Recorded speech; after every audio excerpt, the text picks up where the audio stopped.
بسم الله الرحمن الرحيم إن الحمد لله تعالى نحمده ونستعينه ونستغفره ونعوذ بالله تعالى من شرور أنفسنا وسيئات أعمالنا إنه من يهده الله فلا مضل له ومن يضلل فلا هادي له ونشهد أن لا إله إلا الله وحده لا شريك له ونشهد أن سيدنا وإمامنا وأستاذنا وقدوتنا محمدا عبد الله ورسوله صلى الله عليه وعلى آله وصحابته ومن اهتدى بهديه إلى يوم الدين وسلم اللهم تسليما كثيرا أما بعد السلام عليكم ورحمة الله وبركاته. Allah subhanahu wa ta'alani fazli bilan mana Sha'ban oyi tugab Ramazon oyi kirib kelyapti. Alloh taolo bu oydan qolganiga bizga baraka bersin. Ramazon oyidan muborak bo'lib, bu oydan gunohlar kechirilib, Allohning fazli bilan Allohga tavba qilgan bandalaridan bo'lib chiqishlikka Alloh taolo o'zi tavfiq bersin. Ramazon oyi bu boshqa oylardan ko'ra ko'p farq qiladigan oy. Bu oydan kimdir foydalanadi, kimdir bu oydan quruq chiqib ketadi. Rasululloh sallallohu alayhi vasallam aytganlarki, agarda Ramazon oyi kelib, bu oydan gunohlari kechirilmasdan chiqsa, bu odamni burni yerga chiqarsin dedilar. Ya'ni Jibril alayhissalom bu duoni qildilar. Rasululloh sallallohu alayhi vasallam amin dedilar. Ramazon kelib, agar Ramazondan gunohi kechirilmasdan chiqadigan bo'lsa, buni burni yerga chiqarsin deganlar. Demak, Ramazon oyidan ikkita odam chiqadi, buni uchinchisi yo'q. Yo gunohlaringiz kechirilgan holatda chiqasiz. Alloh taolo hammamizni mana shu toifadan qilsin. yoki bo'lmasa burni yerga ishqilgan holatda bu oydan chiqilinadi. Ramazon oyi bu mavsum Alloh subhanahu va taoloning shahodati bilan maqtalingan oy bu. Alloh taolo bu oyda Qur'onni shu oyda nozil qildi. Shahru Ramazon allazi unzila fihi al-Qur'an hudan lin-nasi va bayyinatin minal huda wal furqon. Ramazon oyi bu shunday oyki, bunda Alloh taolo Qur'on nozil qildi. Ya'ni Qur'on eng Allohning kitoblarini eng ulug'i bo'lgan Qur'on mana shu oyda nozil bo'ldi. Bu oyda Qur'on nozil bo'lganlik munosabati bilan bu oyda o'qilinadigan Qur'on boshqa oyda o'qilinadigan Qur'onlardan ko'ra ta'siri boshqacha bo'ladi. Inshaalloh buni bir misollarini biz darsimiz davomida aytib boramiz. Masalan, Alloh subhanahu va taolo Qur'onning misolini bu Alloh tarafidan keladigan vahiyni, ya'ni Qur'onning misolini xuddi suvga o'xshatgan. Anzala minas samai ma'a fasalat awdiyatun biqadariha fahtamala as-saylu zabadan rabiya wa mimma yuqiduna alayhi fin-nari ibtigha'a hilyatin aw mata'in zabadun mithluhu kazalika yadribullohu al-haqqa wal-batil. Ya'ni Alloh taolo aytayaptiki, Alloh osmondan suvni tushirdi va bu suv vodiylarda oqdi. Vodiylar katta kichikligiga qarab oqdi. Katta vodiylarda katta suv oqdi. Kichik vodiylarda kichik suv oqdi. Ya'ni fahtamala saylu zabadar robiya. Keyin bu sel oqib keladigan sel o'zi bilan birga ustida ko'pikni olib keldi. Ya'ni bu nimani misoli bu? Alloh tarafidan tushadigan Qur'on qalblarga tushdi. Qalblarni Alloh taolo vodiyga o'xshatyapti. Vodiyni katta kichigi bo'lgani kabi qalblarni kengi bor, tori bor.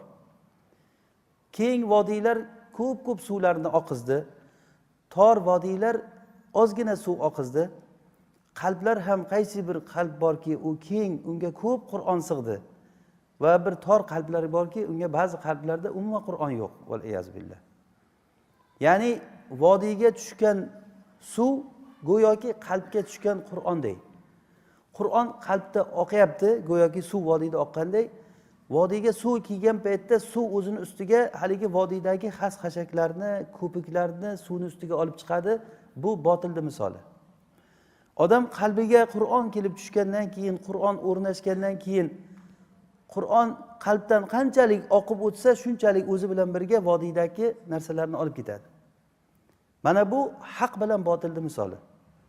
Kazalika yadribullohu al-haqqa wal-batil. Ya'ni qaysiki qalb agar o'zi bilan shu suvdan singdirsa, Rasululloh sallallohu alayhi vasallam aytganlarki, meni misolim va men u bilan yuborilgan hidoyatni misoli xuddi bir yomg'irni misoliga o'xshaydi deganlar.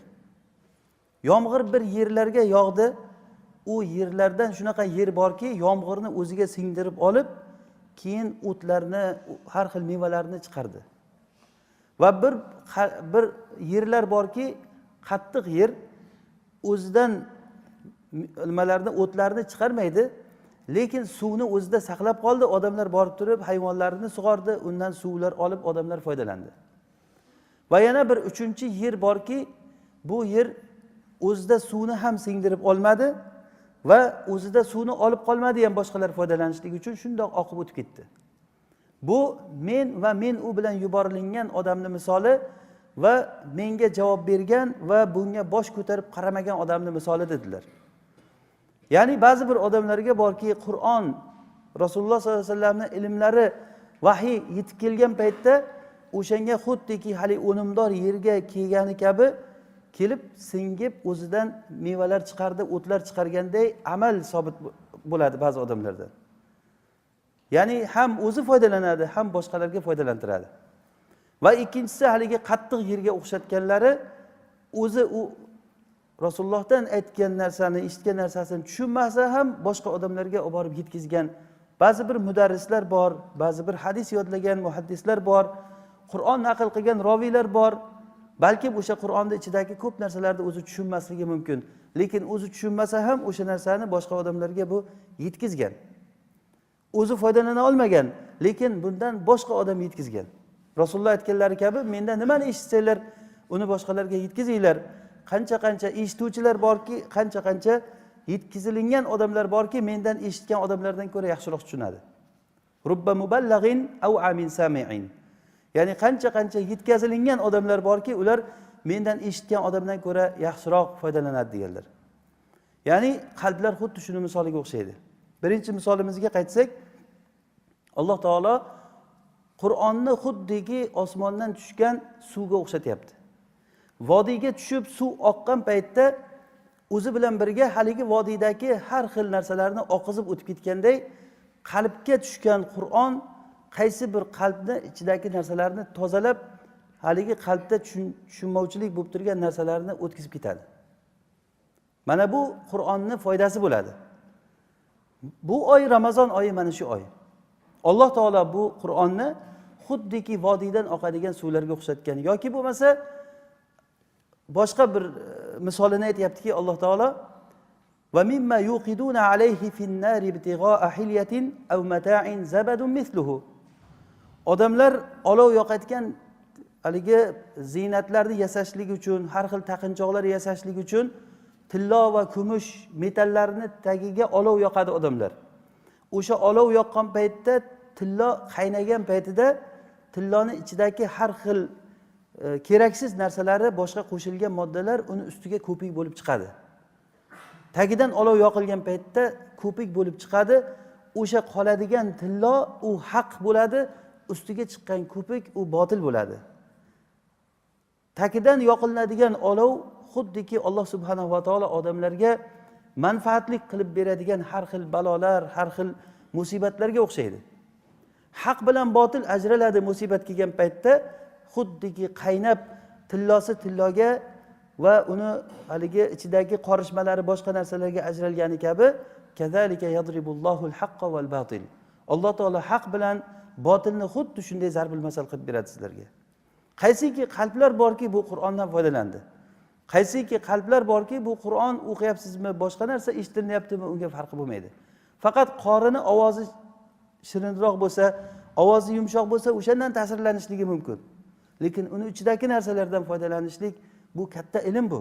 O'z-o'zidan bizga ma'lum bo'ladiki, biz nihoyat darajada katta bir ilmdan mahrum bo'lib qolmaylik. Mana shu Qur'on ilmidan foydalanaylik. Ibn Qayyim rahimahulloh aytadilarki, Qur'on o'qishlikda har bir odam Qur'on o'qishlikdan oldin o'ziga bir niyatni hozirlash kerak. Birinchi o'rinda Qur'on o'qishlikda menga ajr bo'lsin deb o'qish kerak. Shu o'qishlikdan ajr bo'lsin, chunki Qur'on o'qishlik bu ibodat bu. Ajr bo'lsin deb. Ikkinchi, shu Qur'on o'qilganda shifo bo'lsin.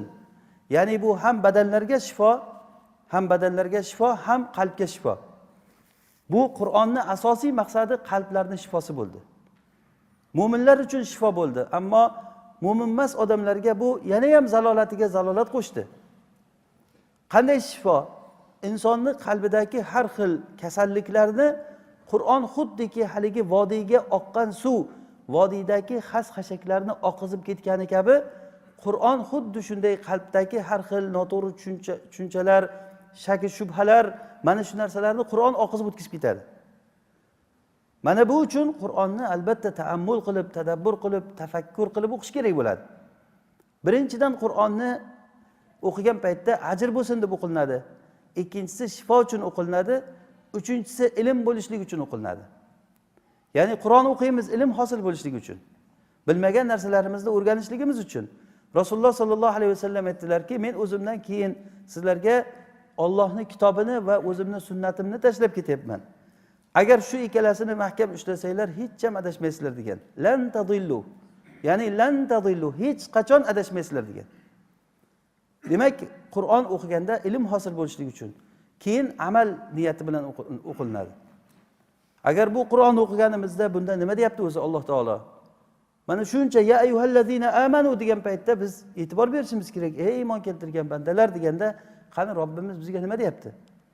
O'sha ya ayyuhallazina amanu deyildimi, siz e'tibor beringki, Alloh taolo sizni nimagadir buyuradi, nimadandir qaytaradi.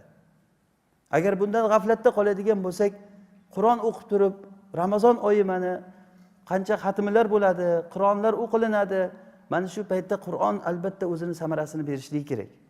Va beshinchisi, Qur'on o'qigan kishi Alloh bilan gaplashishlikni, munojotni niyat qilish kerak. Endi munojot degani Alloh bilan gaplashishlik. Go'yoki siz Alloh taoloning kalomini o'qigan paytingizda Alloh bilan gaplashyapsiz. Bu Allohning kalomi bu. Oddiy kalom emas bu. Mana shu 5 ta narsani odam qalbidan shu narsani hozirlab turib, niyat qilib turib o'qishligi kerak. Demak, bu birinchisi nima dedik? Birinchi Qur'on o'qiganda ajr bo'lsin deb o'qilinadi. Ikkinchi shifo bo'lishligi uchun, uchinchisi ilm bo'lishligi uchun, to'rtinchisi amal va beshinchisi Alloh bilan munojat qilishlik, gaplashishlik niyatida o'qilinadi. Demak, bu narsalarda agar Qur'on o'qishlikda agar xayolimizga keltirib shu narsani o'qiydigan bo'lsak, Qur'on o'zining samarasini beradi. Ramazon oyini fazli to'g'risida, Ramazon oyi bu muborak oy, buni fazli to'g'risida ko'p eshitganmiz. Asosan Ramazon oyi haqida gapirilgan paytda Ramazonni fazli va Ramazon nima uchun tutiladi va Ramazon qanday qilib turib ro'za tutiladi? Mana shu 3 ta nuqta haqida gapirishligimiz mumkin. Ko'proq fiqh kitoblarida, darslarda biz Ramazon qanday tutilishligi haqida ko'p savollar bo'ladi. Nimalar ro'zani ochadi, nimalar ro'zani buzadi, iftor qilishlik odoblari, sahar qilishlik odoblari, ro'zani odoblari va hokazo va hokazo, bu ro'za qanday tutiladi degan savolga javob bo'ladi. Buni fiqh kitoblaridan topamiz. Ammo ro'za nima uchun tutiladi? Ro'zadan maqsad nima? Mana bu haqida aqida kitoblarida, raqoiq kitoblarida ko'proq bu narsani uchratamiz. Bizni asosan bizga yetishmaydigan narsa shu bo'ladi. Ro'za nima uchun? Alloh taolo komil bir oyni ro'zasini farz qildi bizga. Ayyaman ma'dudat, ya'ni bu sanoqli kunlar. Bir kun emas, bir hafta emas, bir oy Alloh taolo mana shu oyni bizga farz qildi. Nima uchun?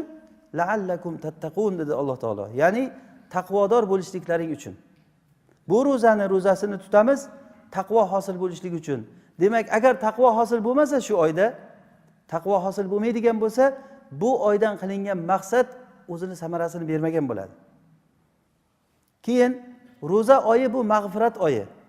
Rasululloh sollallohu alayhi vasallam Imom Termiziy rivoyat qilgan hadisda va Ibn Hibbon rivoyat qilgan hadisda Rasululloh sollallohu alayhi vasallam aytadilarki, Abu Hurayraning hadisi, bu hadisni Imom Muslim rivoyat qilgan va Termiziy ham rivoyat qilgan.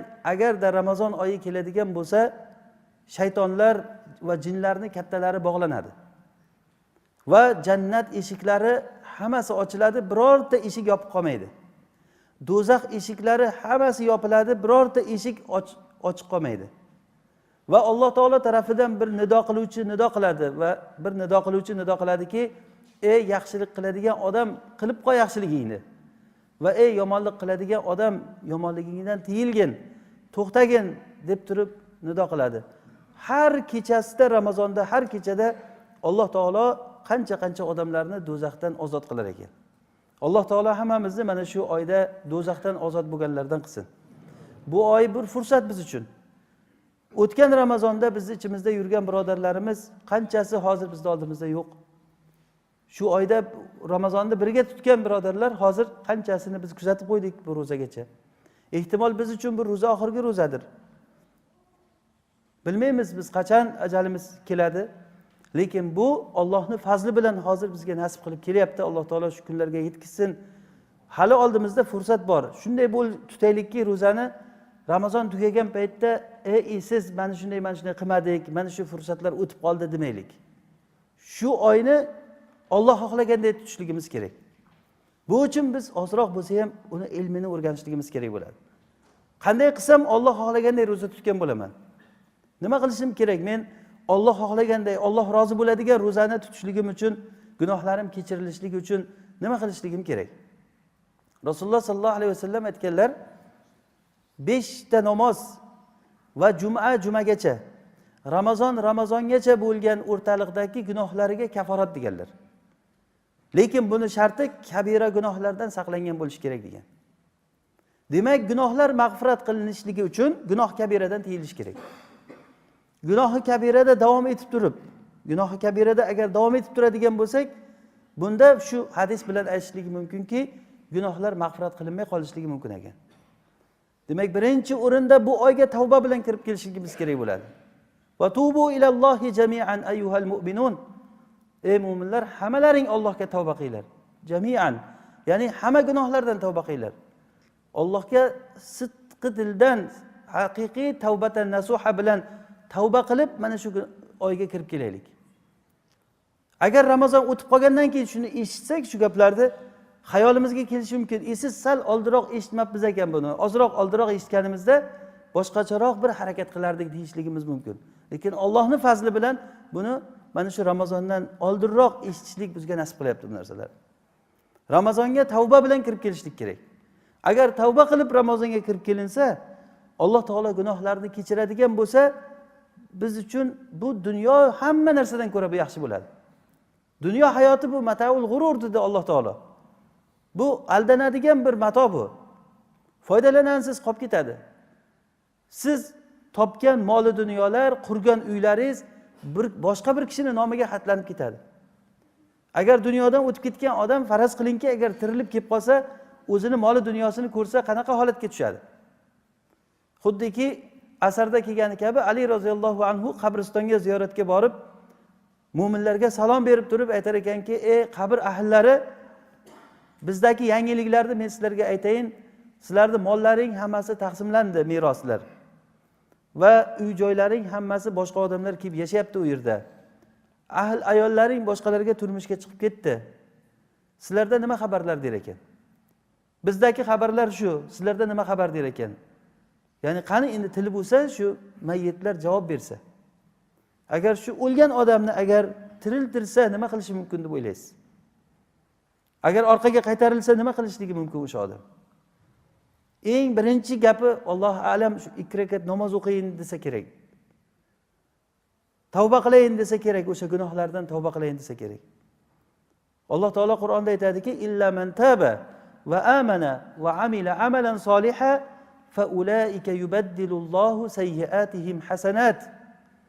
Kimki tavba qilsa, Allohga iymon keltirsa va solih amallarni qilsa, ana o'sha odamlarni yomon amallarini Alloh taolo hasanotlarga almashtirib qo'yadi degan. Ya'ni haqiqatan ham almashtirishligi mumkin. Hadisda kelgani kabi Rasululloh sallallohu alayhi vasallam aytdilarki, bir bandani qiyomat kunida hisob kitob qilishlik uchun olib kelinadi. Alloh taolo farishtalarga aytar ekanki, bu bandamni gunohi kabiralarini ajratib qo'yib turib, sag'iralari bilan hisob kitob qilar der ekan. Gunohi sag'iralar bilan hisob kitob qilingan paytda haligi banda bo'ldi, endi men do'zaxga ketdim degan ishonchga kelar ekan. Qaysi gunohda aytsa qilganman hisob kitob hammasini bo'yniga qo'yilgandan keyin tarozisini bu pallasiga katta bir solih amallarni olib kelib qo'yilar ekan. Shunda haligi banda shoshib qolgandan, ey Robbim, meni bir katta gunohlarim bor deb yerda ko'rmayapman men tarozida. Gunohi kabiralarni olib kelgan yo'q hali. Meni gunohlarim bor edi deganda Alloh taolo aytar ekanki, uni seni qilgan gunoh kabiralaring hasanotga o'zgartirildi der ekan. Ulaika yubaddilullohu sayyiatihim hasanat. Ularni sayyiatlari, yomonliklari hasanatga o'zgartiriladi degan. Lekin buni sharti undan oldin aytayapti Alloh taolo, illa man taba va amana. Illo kim tavba qilsa va iymon keltirsa deyapti. Demak, o'zidan keladiki, tavba qilishligimiz, iymon keltirishligimiz va solih amallarni qilib bu oyga kirib kelishligimiz kerak. Solih amallarni qilinglar. Kim qo'lidan nima kelsa qilsin. Shirin gap gapirish qo'lingizdan keladimi hech bo'lmasa? Bir qultum suv bilan bo'lsa ham bir ro'zadorni iftor qildirishlik yoki bitta xurmo bilan bo'lsa agar ro'zadorni iftor qildirishlik, hech qachon ma'rufni biz yengil sanamasligimiz kerak. La tahqiranna minal ma'rufi shay'a. Yaxshilikni haqir sanamang. Ehtimol o'sha bergan bir dona xurmoyingiz siz uchun ertaga tarozida asqotib qolar. Kerak bo'lsa bir vaqt kelgan paytda bir qadam rol o'ynab qoladi. Qotilul mi'ani hadislarni eshitgan sammalaringiz. Qotilul mi'a 100 ta odam o'ldirgan. 99 kishini o'ldirib turib, keyin tavba qilaman deganda bir rohibni oldiga kelgan, men 99 ta odam o'ldirdim, Alloh meni kechiradimi deganda, yo'q, Alloh seni kechirmaydi degan. Shunda bo'lmasa 100 ta bo'lsin deb rohibni ham o'ldirib qo'yavergan. Keyin boshqa bir rohibni oldiga borib, pushaymon bo'lib, undan so'raganda, men 100 ta odam o'ldirdim, Alloh meni kechiradimi desa, nimaga Alloh kechirmaydi? Allohning rahmati keng. Allohga tavba qil va sen yashab turgan joying yomon odamlarning joyi. Ya'ni 100 ta odam o'ldirsa ham hech kim uni qo'lini qaytarmagan. 100 ta odam o'ldirib ham odamlar ichida bemalol yashab yuribdi bu odam. Demak, bu qishloqda yashashlikning foydasi yo'q. Sen bu qishloqni tark qilganda boshqa bir joyga ko'chib o'tgin. Mana bu hijratning foydasi bu. Boshqa bir yaxshi odamlarning ichiga ko'chib o'tgin. O'sha joyda yaxshi yashaysan degan bu kishi yo'lga chiqqan paytda jonini olindi. Bu kishining joniga rahmat farishtalari bilan azob farishtalari talashib qoldi. Ruhini azob farishtalari aytadiki, bu 100 ta odam o'ldirgan, biz olishimiz kerak desa, rahmat farishtalari yo'q, bu tavba qilgan edi, biz olishimiz kerak deb. Alloh taolo o'shanda ular o'rtasida hakam, masofani hakam qilinglar. Ikkita qishloqni masofasini o'lchaylar. Agar qaysi qishloqqa yaqinroq bo'lsa, o'shanga hukm bo'lsin der ekan. Keyin Alloh taolo haligi yomon qishloqqa aytar ekanki, uzoq bo'lgin der ekan, yaxshi qishloqqa yaqin bo'lgin der ekan. O'lchaganlarida bir zero yaxshi qishloqqa yaqin chiqar ekan. Va shu bilan hukm chiqarilib, u rahmat tomonga qarab ketar ekan. Joyi kelganda bir qadam ham joyiga kelib qoladi. Yasin surasidagi oyatni o'qigansizlar hammalaringiz. Ya'ni biz ularni asarlarini, ulamolar tafsirda shuni ay atharahum ilal masajid, masjidga yurib borgan qadamlarini yozamiz degan. Bani Salama Buxoriy rivoyat qilgan hadisda Banu Salama qabilasi Rasulullohning masjidlarini yaqiniga ko'chib kelamiz deb niyat qilib qolishgan ekan. Rasululloh bordilardan keyin, ey Banu Salama, sizlar masjid yoniga ko'chib kelishlikka, yaqiniga ko'chib kelishlikni niyat qilgan ekansizlar, men shuni eshitdim deganlarda, ha Rasululloh, namozga qatnashlikcha qiyin bo'lyapti. Madinani tashqarisidan har 5 vaqt namozga borish qiyin bo'lyapti deganda, Rasululloh aytdilarki, diyarakum ya Bani Salama, diyarakum tuktab atharukum. Diyarakum ay ilzamu diyarakum. Joylaringda turinglar, asarlaring yoziladi degan. Har bitta qadamlaring yoziladi degan. Har bitta qadam, masjidga bosgan qadam yozilinadi, joylaringda turinglar degan. Rasululloh sollallohu alayhi vasallam bu hadislarning sharhida Fathul Boriyda Ibn Hajar aytadilarki, chunki Madinani atrofi ochilib qolmasligi uchun Rasululloh sollallohu alayhi vasallam shuni dedilar. Agar hamma Madinani ichiga kirib olsa, tashqaridan kelayotgan bir dushman yo bir narsa birov kelsa, Madina g'aflatda qolishligi mumkin. O'sha uchun ham tashqarida ularning turishligini xohladilar degan. Ham yana bu ajr bo'ladi. Diyarakum tuktab atharukum degan. Hatto qadam, bitta qadam ham o'sha ajr bo'lib yozilyapti. Biz buni hech xayolimizga keltirmagan narsalar bular. Fuzayl ibn Iyozni tavba qilishlik qissasini hammamiz eshitganmiz. Agar bu qissada ba'zilar u qissani sahih emasligida gapirsa ham, lekin bu sirat kitoblarida, tarix kitoblarida sabit bo'lib qolgan. Bu kishi qaroqchi bo'lgan ekan. Qaroqchiligi ham hech kim qilmagan qaroqchilikni qilgan. Ya'ni hojilarning pulini tortib olar ekan. Hojilar pul bilan chiqadi hajga. Yo'lda turib hojilarning pulini tortib olar ekan. Bir kuni bir joyda bir xaroba joyga kirib, devorning orqasida o'zlari juda gavdalik, baquvvat kishi bo'lgan ekan. xaroba joyda dam olib o'tirgan paytda devorning orqa tarafidan ikkita hajga ketadigan odam kelib turib gaplashib turganda shu sal ehtiyot bo'lib gapiraylik, Fuzayl kelib qolmasin, Fuzayl kelib qolsa bizni molimizni olib qo'yadi deb gapirayotganligini o'zi eshitib, o'zi ta'sirlanib turib, ey Fuzayl, odamlar Allohdan qo'rqmasdan sendan qo'rqadigan bo'lib qopti, shu darajagacha bordingmi deb tavba qilgan ekan. Bu ham bir rivoyat. Ba'zi rivoyatlarda aytiladiki, u kishi shu qaroqchiligi bilan birga bir kishini joriyasi bilan zino qilishlik odati ham bor ekan degan. Bir kuni kechqurun shu zino qilishlik uchun devordan sakrab o'tish paytida bir qorini o'qiyotganligini eshitgan. Alam ya'ni lillazina amanu an takhsha'a qulubuhum li zikrillah va ma nazala minal haqq. Iymon keltirgan odamlar uchun Allohning zikriga qalblari yumshab, Allohning zikriga qaytishlikka vaqti kelmadimi ekan degan oyatni eshitganda o'sha joyda qalbiga tushdi bu oyat. Shunday devordan orqaga qaytib tushib vaqt keldi degan, men tavba qildim degan. Keyin uydagilar bilan xayrlashib, u kishi Makkaga qarab ketgan o'qish uchun. Fuzayl ibn Iyoz bo'lib yetishgan. Aimmalardan, islom imomlaridan u kishi tavba qilgan va mana shu darajagacha yetishgan. Men aytmoqchi bo'lganim, mana shu Qur'onni o'qiydigan qorini tilovatini eshitib bu kishi tavba qildi. Shu Qur'onni o'qiyotgan odamning barakasi bilan bu odam islomga keldi. Endi bundan keyin aytishimiz mumkin, Fuzayl ibn Iyozni islomda qilgan harakatini hammasini savobi kamaymasdan mana shu qoriga ham boraveradi. U qori uni bilmagan bo'lishi ham mumkin. Kechqurunda tilovat qilyapti. Bir og'izdan chiqqan kalimasi bir katta bir kishini islomiga tavba qilishlikka sabab bo'lib qolyapti. Mana shu uchun ma'rufni hech qachon haqir sanamasligimiz kerak. Tavba qildik, amal solihni ko'proq qilishligimiz kerak. Bu oy mana shunaqangi qiladigan oy. Qur'on o'qiymiz, o'zimiz qornimiz to'q bo'lib iftor qilib turib boshqa odamlarni holatidan bexabar qolmaylik. Agar o'zi to'q bo'lib turib uyda, qo'shnisi och bo'lib turib, o'zi to'q bo'lib turib uxlasa o'sha odam va o'sha bilsaki qo'shnisi och ekanligini, bu qanaqangi iymon bo'ladi bu? Qanday iymon bo'ladi? O'zini mo'min birodari ochligidan uxlayapti, bu odam ovqatini hazm qiladigan narsa dorilar izlab yurishi mumkin. Rasululloh sollallohu alayhi vasallam bunaqangi odamda iymon bo'lmaydi deganlar. Demak, bu narsalarga biz e'tibor qarataylik. Yaxshilikda hech qachon ma'rufni siz haqir sanamang. Ehtimol bitta sizdan chiqqan kalima bilan bir odam islomga kirib ketishi mumkin. Mana Qanabiyni islomga kelganligini bilasizlar. Buxoriyning shayxi. O'sha nimani Shu'bat ibn al-Hajjajni bir og'iz gapi bilan bitta hadis aytib bergan, o'sha bilan islomga kirgan. Aroq ichadigan odam bo'lgan.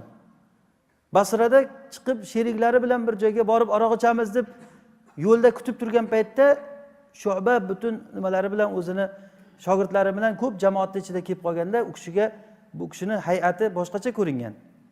Keyin bu kim bu desa, bu muhaddis deyishgan. Borib Shu'bani ulovidan ushlab turib menga hadis ayt degan ekan. Shunda u kishi qarab turib haddasana fulan qala haddasana fulan qala Rasululloh sallallohu alayhi vasallam inna mimma adraka an-nasu min kalami an-nubuwwati al-ula idza lam tastahi fasna' ma shi'ta. Oldingi payg'ambarlardan qolgan ilm shuki, agar sen uyalmasang bilganingni qilaver degan hadisda aytganlar. Shu hadis u kishining qalbiga yetib bordi. Agar uyalmasang bilganingni qilaver deganda shunday to'xtadidan keyin uyiga kelib turib, uydagi aroqlar, xamirlarni hammasini olib chiqib to'kib yorib, onasi bilan xayrlashgan ekan, onam men bilan qiyomatda ko'rishasiz degan ekan. Odamlardan so'raganki, kim eng olim odam kim deb so'ralinganda, eng olim Imom Malik deyilgan ekan o'sha payt. Malik Madinada bo'lgan. Basradan Madinaga qarab ilm o'rganishga kelgan. Kelib Imom Malikning oldidan qimirlamasdan Imom Malik o'lguncha dars qilgan ekan. Imom Malik dunyodan o'tganlardan keyin Basraga qaytib borganda Shu'ba dunyodan o'tgan bo'lgan. Shuning uchun u kishi nimadan shayxidan bitta hadis rivoyat qilgan. Mana shu hadis. U kishining hayotini o'zgartirib yuborgan. Mana shu uchun biz ma'rufni hech qachon bir haqir sanamaylik. Bir og'iz gapimiz bilan bir odam islomga kirib ketishi mumkin. Bir siz kerak bo'lsa otib yuboradigan, tashlab yuboradigan taomingizga kimlardir muhtojdir. Yaqinda men YouTube'da bir nimani ko'rdim, bir lavhani Saudiyada bo'lsa kerak, shu tashqariga olib chiqib qo'yibdi, oshlarni ustida go'shi bilan bir 100 cha bor osh. Qayerdadir odamlar, musulmonlar ochidan o'lyapti. uni yonida bir ko'rsatib qo'yibdi, bir qozonda ovqatni tagi qolgan, borib yoshlar shu talash qilib turib haligi qirib yeyapti tagini. Qanaqa iymon bu? O'sha narsalarni nihot ko'rmaymiz biz. Agar ko'rayotgan bo'lsak, ko'zlar qani? Summun bukmun umyun deb Alloh taolo ularni ko'zlari ko'r bo'lib qolgan, quloqlari kar bo'lib qolgan haqni eshitishlikdan, ummat fahmlari ishlamay qolgan degan odamlarga o'xshab qoldikmi? Mana bu oy mana shu narsani eslatadigan oy. Bu oyning hikmatlaridan biri inson och qolgandan keyin, suvsagandan keyin boshqalarni ozroq bo'lsa ham qadriga yetadigan bo'ladi. Odam o'zi qorni och bo'lgandan keyin boshqalarni ham biladi, keyin menga o'xshab mana shular ham och bo'lsa kerak deb ochning qadrini biladi. Inson doim to'qlikda yashaversa, qorni to'yib ko'p muddat shu to'qlik paytida yursa, bu odamni qalbi qorayib qolishligi mumkin ekan. Fatala alayhimul amadu faqasat qulubuhum. Muddat uzoq bo'lgandan keyin ne'matda odam ko'p vaqt ne'matda ko'p yashasa, qalbi qorayib qolar ekan, o'zini xatosi bilinmay qolar ekan odamga. Xuddiki o'sha hayotdan rozi bo'lib, odam ertalab turgandan keyin kechgacha nima qilyapman men? Robbim uchun men nima qildim? Robbim bilan meni qalbimdagi muomala qanday bo'lyapti? deb odam o'sha narsani isloh qilishligi kerak. Bu oy mana shu oy. Qalbimizni isloh qilaylik, Alloh bilan muomalamizni to'g'rilaylik. Bu uchun birinchi qilayotgan ishimiz tavba bilan kirib kelishimiz kerak. Tavba qilishlikning sharti, tavba qilishlikning 3 ta rukni bor. Birinchisi, o'sha qilib turgan gunohidan tiyilish kerak kishi. Agar gunohidan tiyilmaydigan bo'lsa, bu tavba bo'lmaydi. Qancha gunoh qilib turgan odamlar bor. Ribodan pul topadi, boshqa bir haromdan yo kimgadir zulm qilib turibdi, qo'shnisiga zulm qiladi, qayinnalar keliniga zulm qiladi, xotiniga zulm qiladi odam. Shu zulmda davom etib turgan holatda tavba desa, bu tavba bilan tavba deyilmaydi bu. Tavba bo'lishligi uchun zulmdan tiyilish kerak birinchi o'rinda. Qilib turgan gunohidan tiyilishlik kerak. Ikkinchisi pushaymon bo'lishlik. Rasululloh sallallohu alayhi vasallam aytganlari kabi, ya'ni tavba qilishlik bu pushaymon bo'lish. Tavba qilishlik bu pushaymon bo'lishlik degani. Xuddiki al-hajju arafatu deganlari kabi. Haj bu Arafatdan iborat. Bu degani agar Arafatga bormasangiz haj emas degani. Hajda boshqa amallar ham ko'p, Muzdalifada turish bor, Minoga borishlik bor, Ka'bani tavof qilishlik, Safo Marvoda sa'iy qilishlik va hokazo hajning amallari biz bilamiz ko'p. Lekin Rasululloh aytdilarki, haj degani bu Arafat degani. Ya'ni bu degani eng muhim rukni shu degani. Xuddi shunday tavba degani bu pushaymon bo'lish degani. Agar pushaymon bo'lmasa, tavba bo'lmaydi. Ba'zi odamlarni ko'rasiz, tavba qildim, bir o'zim shuncha o'tirishda shuncha narsa yeb qo'ygan ekanman, bir aroqni bir ko'tarishda ichib yorgan ekanman, tavba qildim deb turib gapida tavba qildim degan bilan, lekin bu qilgan ma'siyatini maqtayapti bu odamlarga. Va uni eshitib turgan yoshlarni ham shijoatlantiryapti o'sha ma'siyatni qilishlikka. Yoshligida qilgan buzuq ishlarini odamlar ichida maqtab gapirib turgan odamlarni ko'rasiz. Lekin har ikki gapida tavba qildim deb qo'yishi mumkin. Tavba qildim, astag'firulloh, g'iybat mas'ul lekin deb turib g'iybatni boshlaydi. G'iybat mas'ul lekin haqiqatan ham shundayda deb boshlaydi gapni odam. Bu tavba qilish bo'lmaydi bu. Tavba qilishlik degani pushaymon bo'lishlik kerak. Uchinchi sharti, tavbaning uchinchi sharti shu ishga ikkinchi qaytmayman deb turib qasd qilishlik kerak. Qalbidan aqdni bog'lash kerakki, men shu ishga qaytmayman deb. Sayyidul istig'forni eshitganmiz hammamiz. Allohumma anta robbi, xalaqtani va ana abduk, va ana ala ahdika va va'dika mastata'at. A'udhu bika min sharri ma sana'at. Abu'u laka bi ni'matika alayya va abu'u bi dhanbi faghfirli, fa innahu la yaghfiru dhunuba illa ant. Ey Robbim, sen meni Robbimsan. Men seni bandayman. Gunohlarimni kechirgin, agar sen kechirmasang kim kechiradi meni degan. Men gunohlarim bilan senga boraman. Faghfirli, ya'ni meni kechirgin. Mana shunday bir pushaymon bo'lib, o'tgan narsalarni odam qalbidan o'sha narsaga ezilib, tashlab Allohga tavba qilishlik kerak. Bu qachonki agar bu hozir aytgan narsamiz 3 ta sharti, agar bu gunoh o'zi bilan Allohning o'rtasida bo'lsa bo'ladi. Ammo agar gunoh banda bilan o'rtasida bo'layotgan bo'lsa, unga 4-shart ham qo'shiladi. O'sha bandani rozi qilishlik kerak, uni oldidan o'tish kerak. Agar uni pulini nohaq yegan bo'lsa, pulini joyiga qaytarib qo'yishligi kerak bo'ladi. Agar unga zulm qilgan bo'lsa, bir narsalar zarar keltirgan bo'lsa, o'sha zararni qoplashlik kerak. Bugun hozir u odam qutulib ketishligi mumkin, tili o'tkirligi uchun, qarindoshlari ko'pligi uchun, yo qozi uni tanishi bo'lganligi uchun, yoki bo'lmasa ikkita odam talashib kelib qolsa, biri ikkinchisidan ko'ra so'zamalroq bo'lishligi mumkin. Bu so'zamolligi bilan, yaxshi gapirishligi bilan, ya'ni o'zini gapini o'zi o'tkazib qo'yishi mumkin. Qozi gapirgan gapiga qarab hukm qiladi. Buxoriyda rivoyat qilingan hadisga o'xshab Rasululloh sollallohu alayhi vasallam aytdilarki, sizlarni ba'zilaring menga hukm qilib talashib kelsalaring, ba'zilaringni gapga ustaliklaring uchun men o'shani gapiga qarab hukm chiqarib beraman.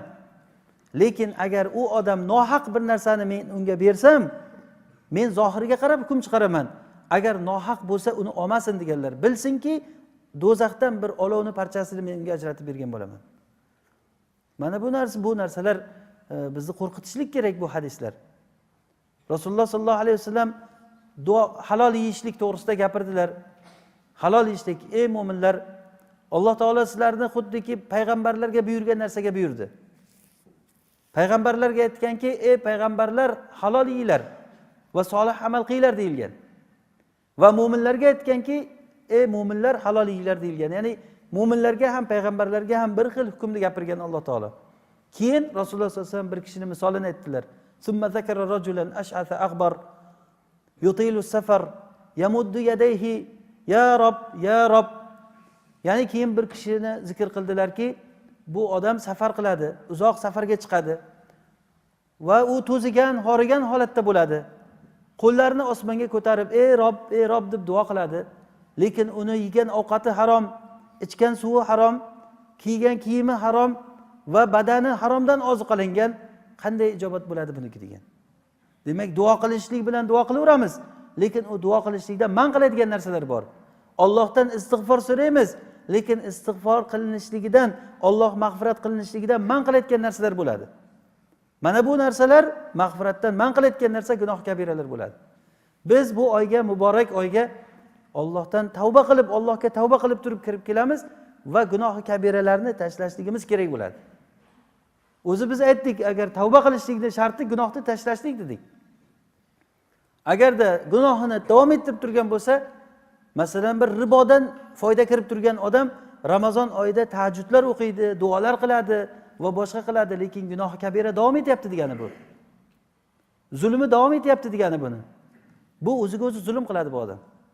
Shuning uchun bir kun keladiki, hali odam pushaymon yeydi o'sha kunda. Sizlar shunday bir kundan qo'rqinglarki, yosh bolachani qarri odam qilib qo'yadigan kundan qo'rqinglar. Yaj'alul wildana shiba. Ya'ni yosh bolalarni qarri odamga aylantirib qo'yadi. Umar ibn Abdulazizga sizni bu taqvo yo'liga o'tishligingizga sabab bo'lgan narsa nima deganda aytgan ekanlar, meni bir yosh g'ulomim bo'lardi, xizmatchim. Bir kuni uraman deb turib oldiga borib, shunday qo'limni ko'targan paytimda, siz bir kechasidan qo'rqing, ertasi kunduzi qiyomat bo'ladigan kechadan qo'rqing degan. Ittaqi laylan sabihatuhu yawmul qiyamah degan.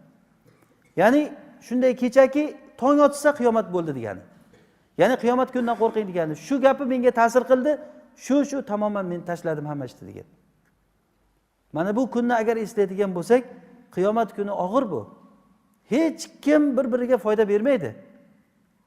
Ya'ni bola o'zini otasiga foyda bera olmaydi va ota o'zining o'g'liga foyda bera olmaydi. Hamma o'zim deb qoladi. Mana shu kunlarda ehtimol shu Ramazonlarda tutgan ro'zalarimiz asqotib qolishligi mumkin. Bu ro'za mag'firat oyi, tavba oyi. Mana shu uchun shu oyga kirib kelyapmizmi? Taqvo hosil bo'lishligi uchun biz o'tgan narsalarni hammasini tashlashligimiz kerak. Va Qur'onni o'qishlikda tadabbur qilib, haligi yuqorida aytganimiz kabi niyatni hozirlab Qur'on o'qishlik kerak.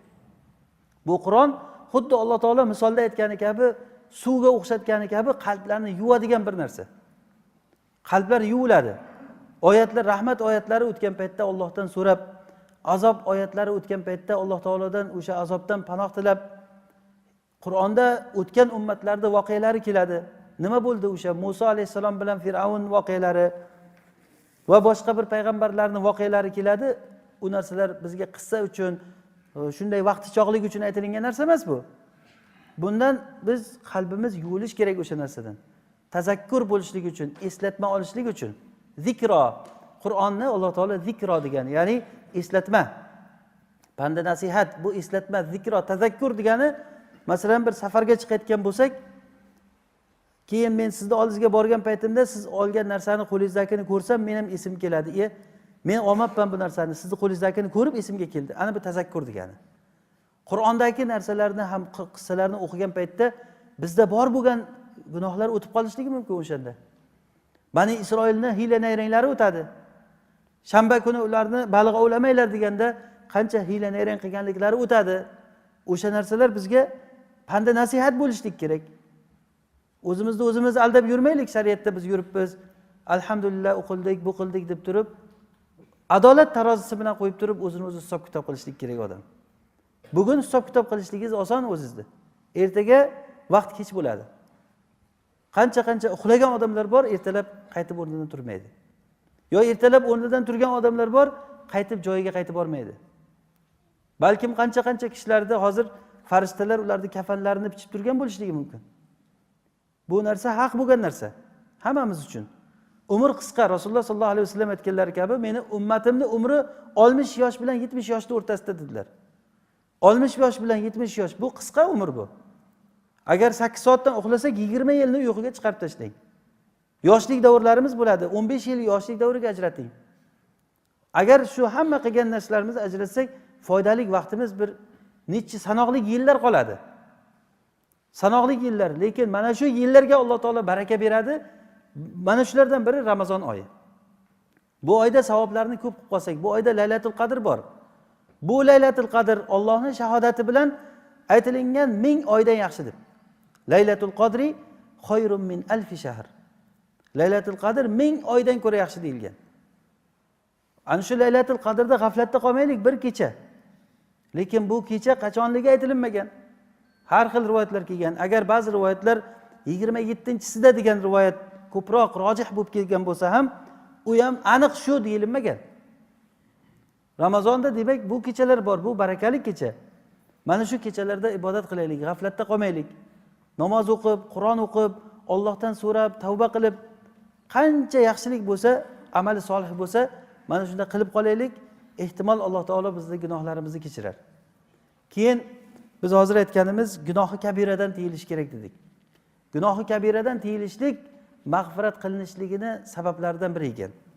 Gunohlarni mag'firat qilinishligini shartlaridan biri gunoh kabiradan tiyilishlik. Gunoh kabira bu nima bu? Gunohi kabira, ya'ni Imom Qurtubiy rahimahulloh shu kabiralar to'g'risida gapirganlarida aytgan ekanlarki, gunohi kabira degani bunga kitob va sunnatda, Qur'on yoki sunnatda mana shu gunohi kabira deb aytilingan gunoh bo'ladi. Masalan, hadislarda hozir tarjimalari chiqqan, Qur'on tarjimasi chiqdi. Ko'proq hadisda keladi bu. Mana shu ish kabiradan deb keladi. Masalan, Rasululloh sollallohu alayhi vasallam aytganlar, min akbaril kabair an yal'ana ar-rajulu walidayhi.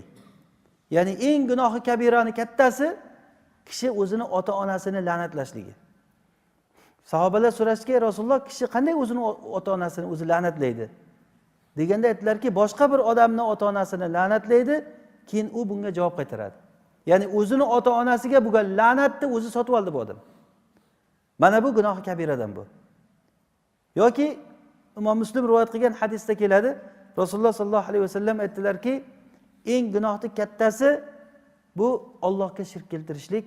Bu ham o'sha min akbaril kabair al-ishroku billah. Va ota-onaga oq bo'lishlik va keyin Rasululloh sollallohu alayhi vasallam yonboshlab turgandilar, turib o'tirib oldilardan keyin yolg'on guvoh berishlik, takror aytaverdilar, hatto sahobalar Rasululloh bas qilsalar bo'lardi deb qoldik degan. Ya'ni yolg'on guvoh berishlik bu gunohi kabiralardan. Agar kimda kim bir mu'min birodarining haqqiga yolg'on guvoh berib, yana berib turib davom etib turayotgan bo'lsa, mu'min birodarlarning orqasidan uni aybini izlab yurgan bo'lsa, bu odam mag'firatdan umid qilib o'tirishligi qiyin bo'ladi. Bu fursat o'tib ketib qoladi bu odamdan. O'sha uchun shu zahoti bunaqangi gunohlardan tiyilishlik kerak. Ya'ni Qur'onda yoki sunnatda bu gunohi kabira deb aytilingan gunohlar gunoh kabira. Yoki bo'lmasa bu gunohi kabira deb aytilinadigan yana bir turi, unga shariatda bir hududlar belgilangan bo'ladi, jazolar. Masalan, o'g'irlagan odamni qo'lini kesishligi o'rni, zinokorga bo'ladigan jazo, tuhmatchiga bo'ladigan jazo, Qur'onda, sunnatda o'sha jazolar aytilingan. Qaysiki gunohga shariatda bir hudud, ya'ni bir belgilangan jazo keldimi, bilingki o'sha gunoh kabira degani. Bu misoli juda ham ko'p oyatlarda, masalan, as-sariqu was-sariqatu faqta'u aydiyahuma, yoki zinokor to'g'risida o'g'ri erkak, o'g'ri ayolni qo'lini kesinglar degan Alloh taolo. Demak, bilamizki, mana shu o'g'irlik qilishlik gunoh kabira ekan. O'g'irlik qilishlik deganda, demak, uni turi ko'p o'g'irlikni. Albatta bir shaxsni cho'ntagidan olinayotgan narsa ham o'g'irlik, lekin jamoatning narsasini o'g'irlab turish ham o'g'irlik bo'ladi. Va hokazo. Demak, o'g'irligi davom etib turayotgan odam bo'layotgan bo'lsa, bu ishdan to'xtab bu oyga kirib kelishlik kerak bo'ladi. Mag'firatdan modomiki umidimiz bormi, shu narsadan to'xtaylik, Alloh taoladan so'raylikki, o'zi tavfiq bersin shu to'xtashlikka. Va yana do'zax bilan qo'rqitilingan ishlar, ya'ni uni qilsa do'zax bo'ladi bunga deb qo'rqitilingan ishlar, bu gunoh kabiradan bo'ladi. Ya'ni hadisda, oyatlarda keladiki, shuni qilsa do'zax bo'ladi deb. Masalan, muttafaq alayhi hadisda, Buxoriy va Muslim chiqargan hadis: "Man kazaba alayya mutaammidan falyatabawwa maqadahu minan nar." Kim menga agar qasddan bilib yolg'on gapirsa, yolg'on to'qisa, ya'ni Rasulullohning nomiga yolg'on gapirishlik, Rasulullohning nomidan gapirishlik, Rasululloh aytmagan gapni aytdi deyishlik. O'sha uchun ham muhaddislar hadislarni aytishlikdan tiyilib qolgan. Sahobalar hatto Rasulullohning mana shu hadislardan keyin hadis aytishlikdan tiyilib qolgan, qo'rqib qolgan. Rasulullohning nomidan men Rasululloh aytmagan gapni aytib qo'ymaydim. Agar kimda kim meni nomimdan yolg'on gapiradigan bo'lsa, joyini do'zaxdan olsin deganlar. Demak, buni bilamizki, mana shu hadisdan Rasulullohning nomiga yolg'on gapirishlik, Allohning nomiga yolg'on gapirishlik, bu eng katta gunohlarning kattasi. Hattoki shirkdan ham katta. O'zi eng katta gunoh shirk, lekin Allohning nomiga yolg'on gapirishlik bu shirkdan ham katta deganligimiz, chunki bu ishda shirk ham bor va ziyoda amal ham bor. Robbul alaminga o'zini tenglashtirishlik bor. Alloh aytmagan gapni aytdi deyishlik. Bu uchun ilmliman degan, muftiyman degan kishilar bu narsada juda qattiq ehtiyot bo'lishlik kerak bo'ladi.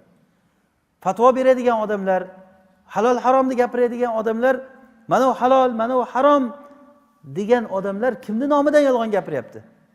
ولا تقولوا لما تصف ألسنتكم الكذب هذا حلال وهذا حرام لتفتروا على الله الكذب إن الذين يفترون على الله الكذب لا يفلحون.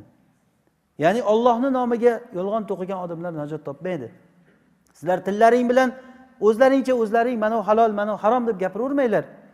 Bu odam najot topmaydi. Allohning nomiga yolg'on gapirgan odam hech najot topmaydi, deyapti. Demak, Allohning nomiga mana shunaqangi hadislarda, oyatlarda keladiki, u do'zax bilan qo'rqitilingan amallar bor. Do'zax bilan qo'rqitilingan yoki Rasululloh sollallohu alayhi vasallam aytganlarki, meni ikki kishi kelib turib, shu kechada meni sayr qildirdi deganlar. Ya'ni Mikoil bilan Jibril, uzun hadis. O'shanda men bir anhorda oldiga bordim. Anhorda oldiga borsam, anhorda qondan bo'lgan bir anhor ekan, ichida bir kishi suzib yuribdi qonni ichida. Chiqaman deb turib, haligi suvni chekkasiga kelsa, qirg'og'iga kelsa, qirg'oqda bir kishi turibdi-da, og'zini ochib bir tosh tiqib yoradi, yana ichkariga kirib ketadi haligi odam. Keyin mana shu kim bu deb so'raganimda, farishtalar menga aytishdiki, bu ribo yeydigan odam deganlar. Ribo yeydigan odamni mana shu do'zaxda qondan bo'lgan anhor ichida yurganligini Alloh taolo aytayapti. Demak, mana shundan bilamizki, bu gunohi kabiradan bu.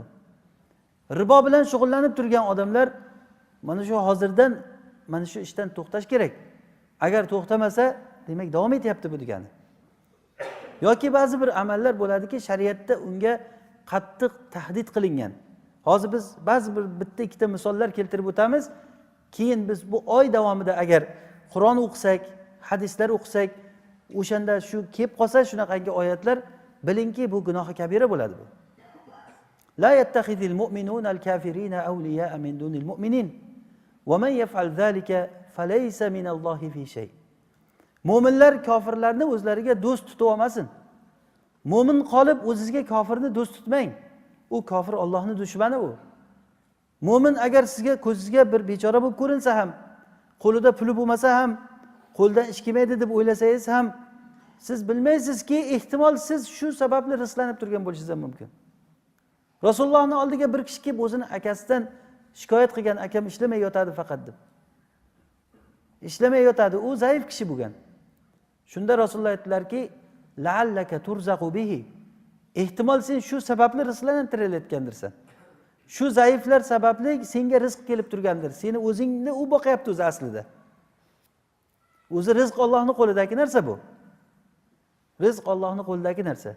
O'sha uchun mo'min kishini zaif sanab, kofirlarni sizlar o'zlaringga do'st tutmanglar, har qancha sizlarning ko'zlaringga katta ko'rinsa ham. Kim agar shu ishni qiladigan bo'lsa, u Allohdan hech bir yaqinligi yo'q, Allohdan uzoq odam u.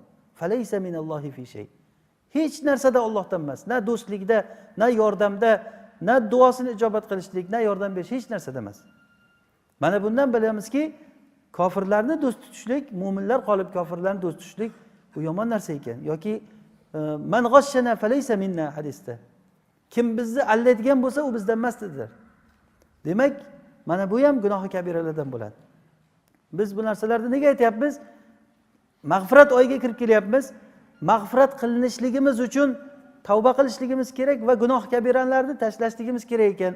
Bu uchun gunoh kabirani biz bilishligimiz kerak. Imom Zahabiy rahimahullohning Kabair kitoblari bor.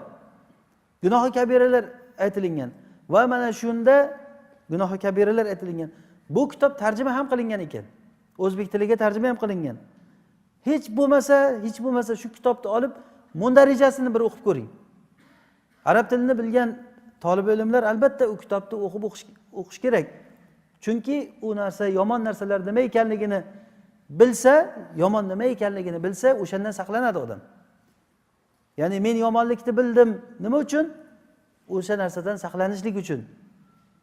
Gunohga o'sha o'zbekchasini olib hech bo'lmasa bir mundarijasini o'qib qaralsa ham, qani shu gunohlardan qaysisi menda bor ekan? Masalan, g'iybat qilishlik gunohni kabirami, gunoh kabira emasmi? G'iybat qilishlik kim bilmaydi shuni gunoh kabira emas ekanligini? Gunoh kabira ekanligini. G'iybat qilishlik. Alloh taolo Qur'onda g'iybatni qanday sifatlagan? Ayuhibbu ahadukum an ya'kula lahma akhihi mayta. Sizlarda bittalaring o'zini birodarini o'lgan holatda go'shini yeyishlikni yaxshi ko'radimi? Fakarihtumuhu. Sizlar buni yomon ko'rasizlar. Demak shunday ekan taqvo qilinglar, Allohdan qo'rqinglar. Siz o'zimiz ozgina amal qilamiz. Shu qilgan amalimizni ham birovga berib, unisi kelib olib ketsa, bunisi kelib olib ketsa, xuddiki Rasululloh aytganlari kabi muflisni hadisini eshitgansizlar. Atadruna manil muflis? Rasululloh aytdilarki, bilasizlarmi muflis kimligini? Sahobalar aytishki, muflis degani bu, ya'ni ishi bankrotga uchragan, butun dirham dinordan ajralgan odam deyishdi. Shunda Rasululloh aytdilarki, yo'q, muflis degani qiyomat kunida kelganda, u qiyomat kunida ya'ti yawmal qiyamati bis solati vaz zakati val hajj. Qiyomat kunida u odam namoz bilan, zakot bilan, haj bilan keladi. Xuddi shu joyda Ibn Abdulbar shu hadisni sharhida aytgan ekanki, demak bu odamni o'qigan namozi, tutgan ro'zalari, zakotlari, hajlari qabul bo'lgan. Qiyomat kuni keladi u deyapti. Qiyomat kuni shu bilan keladi deganligi qabul bo'lgan amallari bo'ladi uni.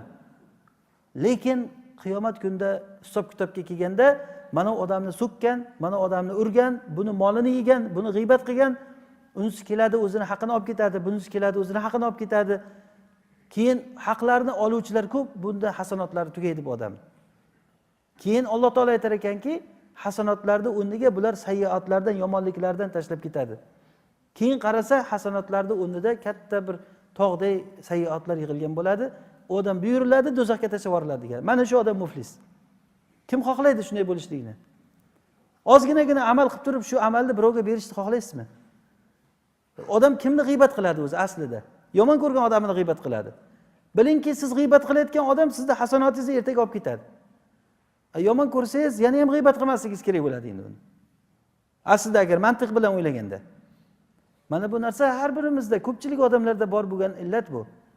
Men avvalambor buni o'zimga va eshitib turgan hammamizga bir nasihat qilib aytamanki, bu ishdan qanday bo'lsa ham to'xtashligimiz kerak. Modomiki gunohlarimiz mag'firat bo'lishligini xohlaymizmi? Hammamiz xohlaymiz. Alloh taolo gunohlarimizni kechirsin, tavbalarimizni qabul qilsin. O'shani sharti gunohi kabiralardan tavba qilib kirib borishligimiz kerak. Demak, biz uchun yana bir takror mana shu gunohi kabiralar kitoblarini olib turib o'qib, shuni hech bo'lmasa mun darajasini bir ko'rib chiqaylik. Agar buni o'zi asli tafsiloti bilan o'qishligimiz kerak. Gunoh kabiralar nima? To'g'ri bilamiz, zino yomonligini hammamiz bilamiz. O'g'irlik yomon, yolg'on gapirishlik yomon, odam o'ldirishlik yomon. Odam o'ldirishlik masalan, qancha katta gunoh bu. Odam bo'lib ham o'sha o'ldirilayotgan odam mo'min bo'lsa, erta qiyomat kuni qanday odam javob beradi bu narsalarga? Mana shu gunohlardan odam tiyilishligi kerak. Shu uchun biz gunoh kabiralarni bir silama bilib o'tishligimiz kerak. Alloh taolo bu oyda hammamizga baraka bersin. Gunohlarimizni kechirsin. Alloh taolo o'zi xohlaganday roza tutishlikni Alloh taolo o'zi nasib qilsin. Bu oy yana takror aytamiz, bu oy taqvo oyi. Taqvo hosil bo'lishlik uchun harakat qilaylik. O'sha uchun biz hozirgi aytgan narsalar bu hali bir boshlang'ich asllar bular. Tavba qilishlik, gunohi kabira tashlashlik, bular bir kirish qismi bu. Tafsilotiga kirgandan keyin Qur'on o'qishlikka kelayotgan bo'lsak, hech bo'lmasa harakat qilib bir marta Qur'onni xatm qilishlikka harakat qilaylik. Qur'onni keyin o'qiganda ham maqsadimiz uni oxiriga yetib borishlik bo'lmasligi kerak. Oxiriga yetib borishlik bo'lmasligi kerak. U o'qiganda tadabbur bilan, hozir aytganimizdek Ibn Qayyim rahimahulloh aytganlaridek, Qur'on o'qiyotgan odam 5 ta narsani o'zini oldida hozirlab 5 ta narsani niyat qilishlik kerak dedi-ku. Ilm hosil bo'lishlik kerak, ajr bo'lishlik kerak, amal qilishlik o'ylash kerak. Uni ichidagi narsalarda tadabbur, tafakkur qilishlik kerak. Qiyomat kunida bizdan so'ramaydi, necha marta Qur'on o'qiding deb. Bu Qur'on qalblarga shifo bo'lishligi kerak. O'sha uchun buni ilmini o'rganishligimiz kerak. Alloh taolo hammamizga tavfiq bersin. Subhanakallohumma bihamdik nashhadu an la ilaha illa anta nastag'firuka va natubu ilayk.